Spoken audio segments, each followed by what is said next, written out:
খড়গপুর মহকুমা হাসপাতালের এমার্জেন্সির সামনে মৃত অবস্থায় পড়ে রয়েছেন এক ব্যক্তি।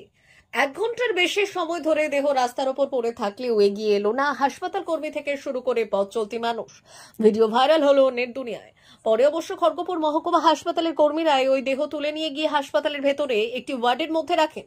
মৃত ব্যক্তির পরিচয় কি তা জানা যায়নি, কিভাবে মারা গেলেন তাও স্পষ্ট নয়। খড়গপুর মহকুমা হাসপাতালে বৃহস্পতিবার মৃতদেহের ময়নাতদন্ত হবে বলে জানা যায়।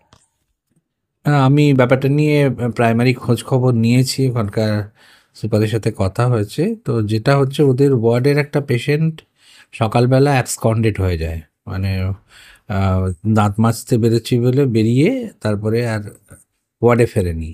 তখন ওরা খোঁজাখুঁজি করছিল, তো খোঁজাখুঁজি করে তারপরে হঠাৎ দেখা যায়, এক খবর আসে যে সামনে পড়ে আছে। তো গিয়ে ওরা রিকভারি করে, ওখান থেকে ডেড বডি রিকভারি হয়, মানে গিয়ে ডাক্তারবাবু দেখেন উনি মারা গেছেন।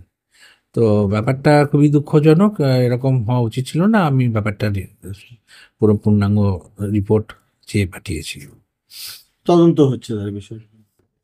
ঠিক আমার বক্তব্য, এই ছবি হচ্ছে পশ্চিমবঙ্গের স্বাস্থ্য ব্যবস্থার যে নগ্ন ছবি আমরা দেখতে পেলাম খড়গপুর হাসপাতালে। আমার বক্তব্য হচ্ছে 1 ঘন্টা ধরে একজন মৃতদেহ ওখানে পড়ে আছে, ডেড বডি পড়ে আছে। ওখানকার নিরাপত্তা রক্ষী, ওই হাসপাতালের যারা দায়িত্বে আছেন, আধিকারিক আছেন, তারা কোথায়, তারা কি করছিলেন? আমার প্রশ্ন হচ্ছে 1 ঘন্টা ধরে একটা ডেড বডি পড়ে আছে, কারো কোনো নজরে আসছে না, চোখে পড়ছে না, এবং হাসপাতালের সামনে। তাহলে কি অবস্থা ভাবুন, পশ্চিমবঙ্গের স্বাস্থ্য ব্যবস্থার কি বেহাল দশা। আপনারা দেখেছিলেন উত্তরবঙ্গে, সেখানে খুবলে খুবলে খাচ্ছে মৃতদেহ, ডেড বডি, সেই ছবি আপনারা দেখিয়েছিলেন। কিছুদিন আগে দেখিয়েছিলেন মেদিনীপুর খড়গপুর হাসপাতালে কুকুর ছাগল ঘুরে বেড়াচ্ছে, বেড়াল ঘুরে বেড়াচ্ছে, মানে কারো কোনো ভূক্ষেপ নেই। অর্থাৎ মানুষের দেহ নিয়ে, স্বাস্থ্য ব্যবস্থা নিয়ে যে ছেলেখেলা করছে মমতা বন্দ্যোপাধ্যায় এবং তৃণমূল কংগ্রেসের তার সরকার, তার নগ্ন ছবি, ভগ্ন ছবি আজকে আপনারা দেখাচ্ছেন এবং আমরা দেখতে পাচ্ছি। এটা আমাদের লজ্জার বিষয়। যেভাবে স্বাস্থ্য পরিকাঠামো ভেঙে পড়েছে, বলছেন সুপার স্পেশালিটি, কিন্তু ডাক্তার নেই, নার্স নেই, পরিষেবা নেই, কোনো চিকিৎসা ব্যবস্থা নেই, কোনো কিছু নেই। সেই ছবি আজকে আমরা পরিলক্ষিত করলাম। আমরা সম্পূর্ণভাবে জানাচ্ছি এখানকার সিএমএইচকে যে আপনি অবিলম্বে তদন্ত করে, যারা এই সমস্ত দায়িত্বে ছিলেন, নিরাপত্তা রক্ষী থেকে শুরু করে আধিকারিক থেকে শুরু করে, তাদেরকে পূর্ণাঙ্গ তদন্ত করে শাস্তি দিতেই হবে। না হলে আমরা এর বিরুদ্ধে তীব্র আন্দোলন করব এবং স্বাস্থ্য পরিষেবাকে নিয়ে ছেলেখেলা করা মানে মানুষের জীবনকে নিয়ে ছেলেখেলা, এটা আপনি করতে পারেন না। অবিলম্বে চিহ্নিত করে দ্রুত পদক্ষেপ গ্রহণ করে শাস্তির দাবি আমরা জানাচ্ছি। না, ঘটনাটা দেখার পর সত্যি দুর্ভাগ্যজনক ঘটনা, এটা এরকমটা না হওয়াই উচিত ছিল।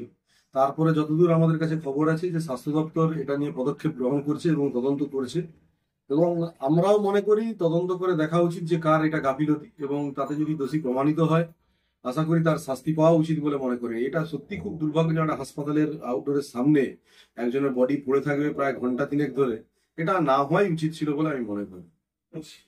ভারত সরকারের এনসিভিটি ও পশ্চিমবঙ্গ সরকারের WBSCVT অ্যান্ড DIT অনুমোদিত 10 গ্রাম অনুরণ প্রাইভেট ITI। আপনি কি কারিগরি শিক্ষায় বিশেষ প্রশিক্ষণ নিতে চান?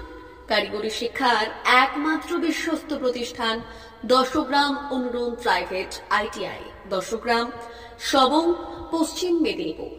আমাদের এখানে ইলেকট্রিশিয়ান, ফিটার, সার্ভেয়ার এবং হেলথ স্যানিটারি ইন্সপেক্টরের কোর্স যত্ন সহকারে করানো হয়।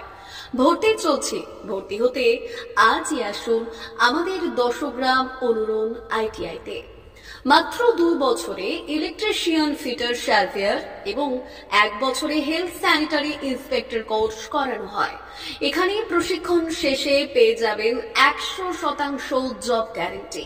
আমাদের ITI এর বিশেষত্বগুলি হলো স্বল্প ভর্তি ফিস, উন্নত প্রযুক্তিযুক্ত ল্যাব ও অভিজ্ঞ অধ্যাপক মণ্ডলী দ্বারা থিওরি ও প্র্যাকটিক্যাল ক্লাসের সুবিধে, প্রশিক্ষণের জন্য বিশেষ ল্যাব ও ওয়ার্কশপ, ST, SC, OBC এবং সংখ্যালঘু ছাত্রছাত্রীদের জন্য পশ্চিমবঙ্গ সরকারের স্কলারশিপের ব্যবস্থা।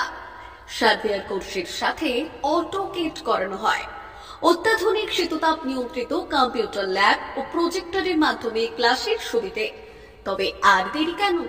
আজই ভর্তি হতে চলে আসুন 10 গ্রাম অনুরণ প্রাইভেট ITI-তে। আমাদের ঠিকানা 10 গ্রাম, সবং, পশ্চিম মেদিনীপুর। যোগাযোগ নম্বর 9547221516 অথবা 9832728877